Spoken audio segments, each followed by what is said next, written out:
aujourd'hui, Maison-Blanche a annoncé qu'ils ont appliqué un ensemble de tarifs qui ont des tarifs réciproques sur l'ensemble de pays, y compris Haïti.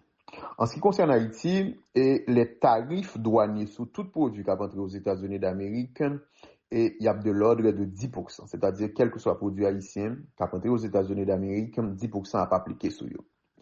Maintenant, la question c'est que, est-ce que tarif ça yo susceptible pour impacter en réalité de dispositions que Haïti te bénéficie, en particulier les dispositions de la loi HOP et de HELP? Évidemment, oui. Avec tarif ça yo, malheureusement, c'est pratiquement la signature de l'acte de décès des lois HOP et HELP. Et Haïti, évidemment, l'autre type de loi de bénéficier qui est le CBTPA, Caribbean Basin Trade Partnership Act. Trump, pratiquement, à cause de disposition, justement, l'y a annulé. Maintenant, en termes d'impact, c'est que le secteur sous-traitant, qui est un secteur plus important en Haïti en matière d'exportation, c'est un secteur, justement, qui risque de disparaître. Deuxième élément, c'est qu'un ensemble d'emplois a effacé totalement au niveau de l'économie haïtienne. Dernière question que tu as posée, c'est qui ça Haïti t'a fait? Pour moi, il y a deux scénarios, mais des deux côtés, le mal est infini pour Haïti. Et le mal est infini, moi, je vous dis ça.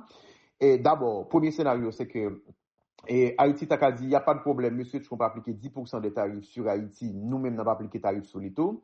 Eh bien, ça veut dire tout simplement que tu élimines des secteurs importants en Haïti comme loi HOP, loi HELP, secteur sous-traitant, secteur textile. C'est-à-dire, ou ensemble d'emplois qu'a éliminé. Donc, son mal important.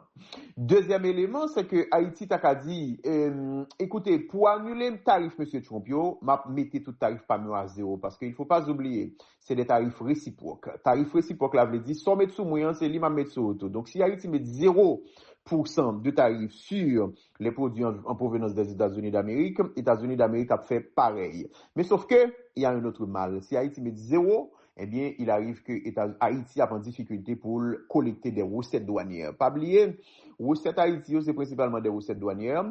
Et recettes douanières, c'est recettes justement sur les exportations américaines. Parce que du côté de la frontière de la République dominicaine, écoutez, c'est extrêmement faible en matière de recettes. Donc, premier scénario, le mal est infini pour Haïti. Deuxième scénario, le mal est infini.